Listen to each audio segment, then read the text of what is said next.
Hello, and welcome to Behind the Closet, a show where I talk to you from behind the closet. Today, I was thinking about comparison. We always know that comparison is the thief of joy. They always talk about it, but it's much more deeper than that. What I've realized is that you will never, ever be happy as long as you don't realize what comparison really is.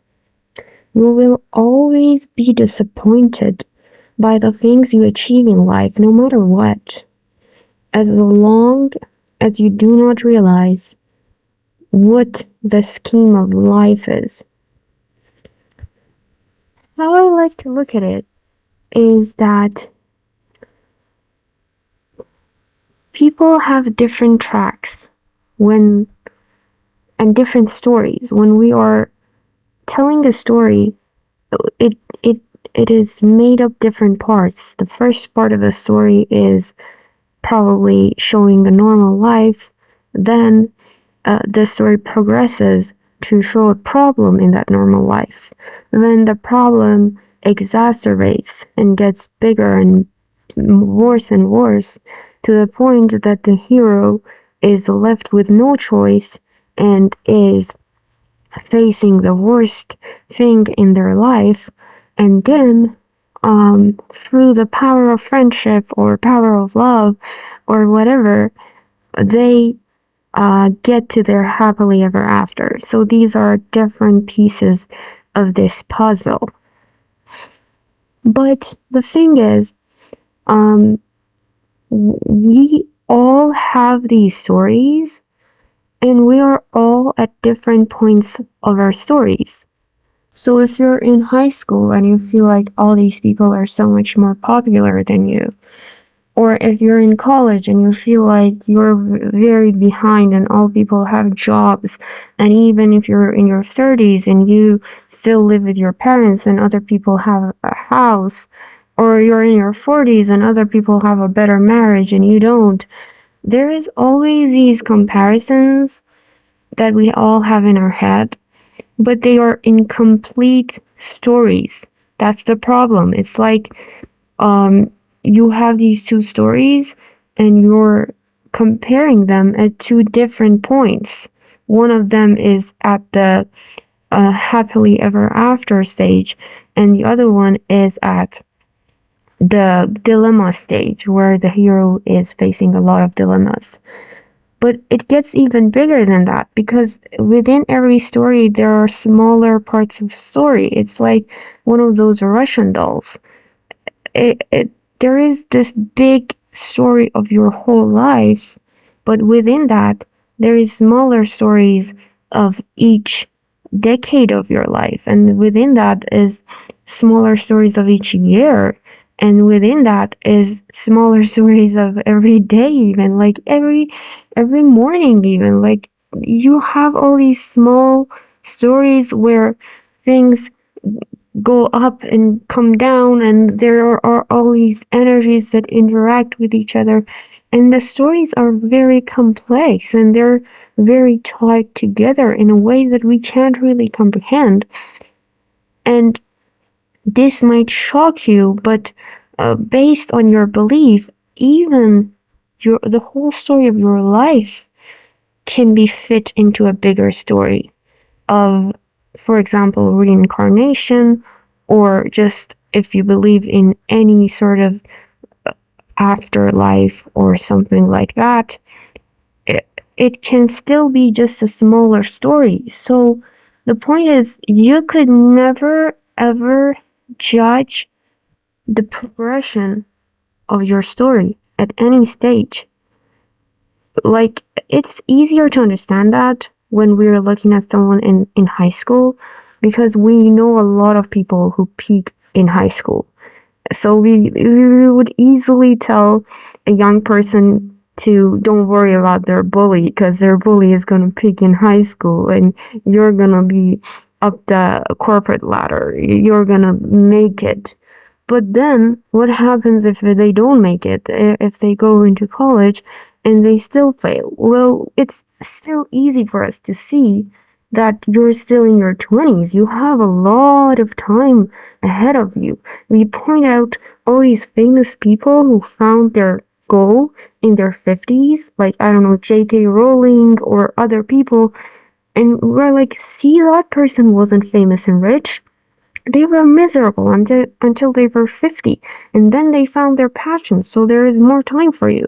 So it's easier for us to see that when people are in their 20s and 30s, we can easily see that this situation that you find yourself in, where it seems completely and utterly that you are a loser, all these people around you are better than you. They have jobs, they have friends, they go on travels. They're just so much better than you, and you are a loser who's just in home, depressed in their bed, scrolling. Like, we can see the bigger picture because it's very obvious that your story isn't finished yet. You're in your 20s, you're in your 30s. But what if someone is in their 50s or 60s and still hasn't achieved anything? Well, then our advice becomes flat and even dangerous. Like, if I came here, made a video that, don't worry, you are still in your 20s and 30s and you have a lot of time. You are not still 50 or 60. Those people are old. Ha ha ha ha. Well, that would work for a 20 or 30 person, but for a 50 or 60-year-old person, it would just make their anxiety worse. Because I'm telling you, yeah, your time is over when you get there. But my point is exactly that even if you're like in your 80s and you know death is coming, well, I mean, death is coming all the time. I can die right now. But we have this illusion that if you're in your 80s, you're closer to death than someone in their 20s. But even if you're in your 80s and you know your time is up, uh, still, your story isn't finished. Like, obviously, this doesn't work for you if you're an atheist and don't believe in any afterlife. But if you believe in any sort of afterlife, your story isn't finished with death. It's just a transformation. It's just a really, really big transformation. So the point is, transformations are a part of life. Death, transformation, disease, humiliation, being less than, being a loser, all of these are parts of life. When you look at the nature, you can see it everywhere. Like apple falls from a tree, goes into the ground, becomes less than, becomes absolute dirt, and then it nourishes another seed, and another seed becomes another tree, and it becomes an apple again. So there is a cycle from being at the highest point of a tree, being this magnificent apple that everyone wants, and then dropping to the ground and losing yourself, and then completely going to the transformation of the ground, and then coming back. Like, even if you don't believe in any sort of afterlife, in the very scientific form, you can see that you will never be gone.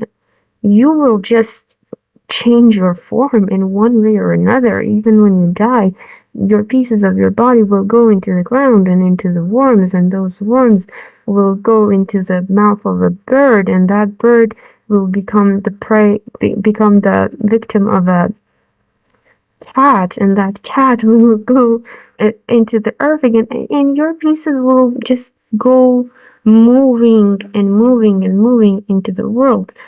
It's all a transformation. Your story never stops. So my point is, being the experience of being a loser, being less than, being a victim, being not successful, those will all pass. Exactly how the experience of being on top of the world passes. Everything passes. So when you're in college or in high school and or in your job and you have all these people who are so much better than you and you are sure that you are a loser and you've always been a loser and you will always be a loser and everyone is so much better than you, that is the most stupid thing that you can think of.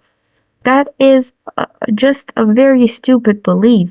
No matter how many proofs you have for me, and you can list all of the times you've been a loser and you've been less than, I don't give a fuck. That's a stupid belief that you have. Because everything changes. Those people that are very extremely better than you right now, and it seems very obvious to you that they are just so much better than you that you will always be less than. It will change in the most unbelievable way. It will change. That's the importance of stories. You have to read a lot of stories, short form stories of different things that happened in the world. Maybe you can't travel, but you can read stories. Read them. There is always change, and stories are real. Fables are something that happened at some point, and they've been written because they were important to know. So in your life you can experience it once or twice, that at some age, maybe when you become 50, you realize that college friend that you were very jealous and obsessed of and you couldn't stop comparing yourself to, maybe you get to your 50s and then at that point you are so much better than them and they are a loser or they become really sick or they get a divorce or whatever. And at that point the tables have turned and you think of yourself, oh yeah, I didn't have to torture myself. Things change. Things always change. But at that point, it would be like a big realization that might feel too late for you. You might be like, oh, I wish I didn't bother myself in my 20s, in my 30s so much about this, because times change and nothing stands constant. No matter how unshakable a situation seems to you, this is the trick of the moment, that it seems insignificant and permanent. Everything that you have, this is very important. Listen to this. Insignificant and permanent. Everything that you have in the moment, it it's trick. It's the trick of the moment. It will show itself to you as, hey, look at me. I'm gonna be here forever and I'm not that important, so you don't have to really make a big deal about me. I'm just gonna yeah, you're always gonna be this young. You're always gonna have the opportunity to run and enjoy life. You always can get out and love your relatives and your friends. You always have the opportunity to follow your dreams. This is always gonna be there, so you don't have to make a big deal out of it. It's all insignificant and permanent. That's how you always felt. That's how you felt when you were 5, when you were like running around, playing with crayons and drawing. You felt you're gonna be like that forever. Being a 20-year-old person seemed like 100 years away, and you looked at those people thinking, "Oh my God, they are like so old." When I get to my 20s, I'm gonna figure out everything, because you always felt like you were gonna stay there, and you didn't, and it's gonna be passed so fast. And the reason why I'm saying this is because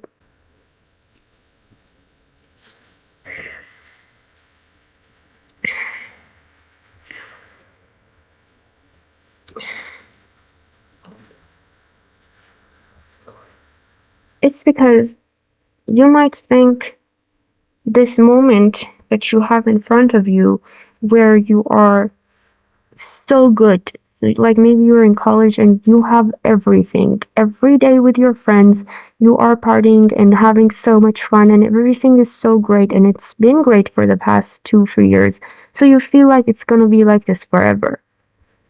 Or the opposite, you might have like 4 years of misery in college and you have no friends and haven't dated anybody and you've been really lonely and you feel like this is gonna be like this forever.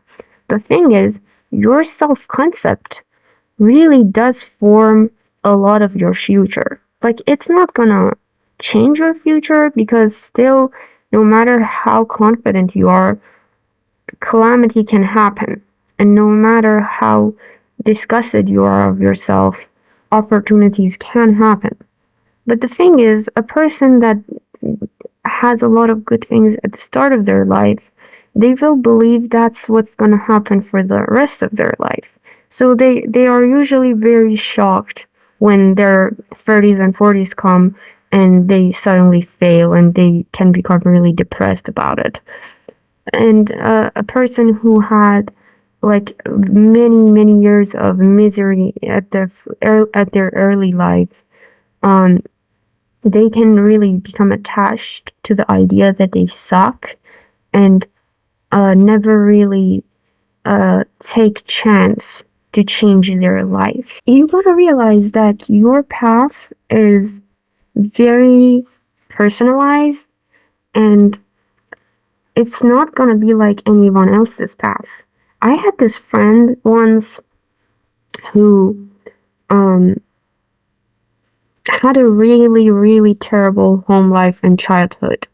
Like, I mean, terrible. I'm not just talking about like CPTSD. I mean, like, real PTSD because she was beat up, she was uh, starved, tortured. Like, it was a terrible life.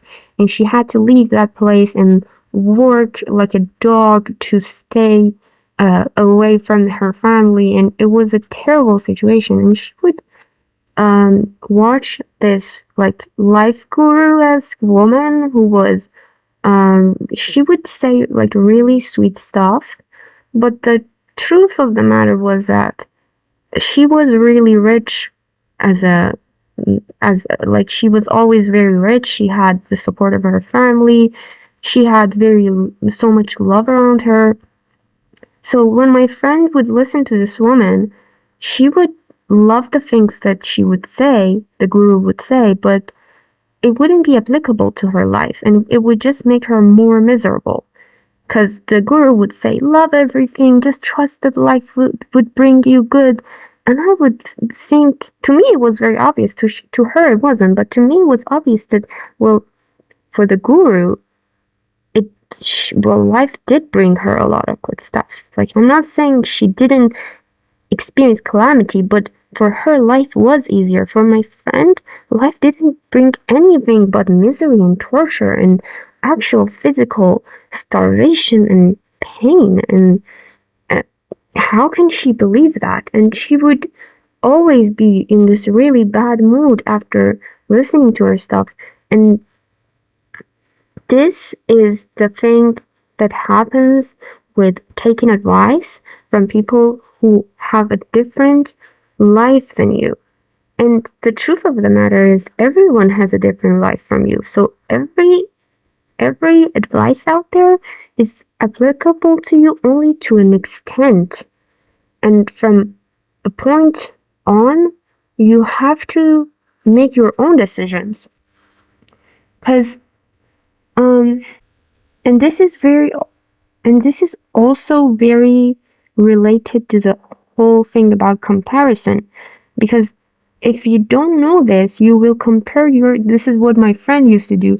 She would compare her own accomplishments to that guru, and she would think, well, I'm in my 20s, I haven't done anything, but this girl, this guru, she by her 20s went to different multiple countries and she wrote a book and blah blah blah. And this is crazy. This is really crazy. For my friend, her 20s was supposed to be about acknowledging the trauma that happened to her for the past 20 years. For 20 years, she was in a horrible household, and it would take her like years to understand what has happened to her. She wouldn't be able to travel and write books in her 20s because she would have to meditate and go to a therapist in her 20s to just solve her inner problems. And that's just a different path. It's not fair. Life is not fair. The world is not fair. You've been dealt different cards. You just don't have the capacity to do those things that she did in her own timeline. Your timeline is different. Yes, you can be anything, but you can't be a set thing. Do you know what I mean? Like the whole concept of manifestation and realizing that the world is your oyster and you could be anything, the shadow side of it and the downside of it is that we look at different people and what they accomplished by our age, and we're like, oh, okay, if they did it, I can do it by the next week. I just have to manifest hard enough. And then when we don't get it, we really get mad at ourselves because that was the deal, right? You could be anything if you put your mind to it. So if you didn't get it, it's your fault, you loser. But you need to look at it also from like a realistic point of view. It can't be all Delulu. Delulu isn't always the Salulu. So I just had to add this segment to it as well. And yeah, just uh, just acknowledge that your path is personal and no outside goal can be set as your blueprint. There is no outside blueprint. There is always this idea for people that Angelina Jolie is my blueprint, or like, I don't know, these people are my blueprint. There is no blueprint. You are the blueprint. No one can be your blueprint. You can just take advice and then personalize it, modify it to work for you. Yeah. So hope it helped. I really hope this helped you. I really, really hope. But also if it didn't, it doesn't matter. Yeah. Bye.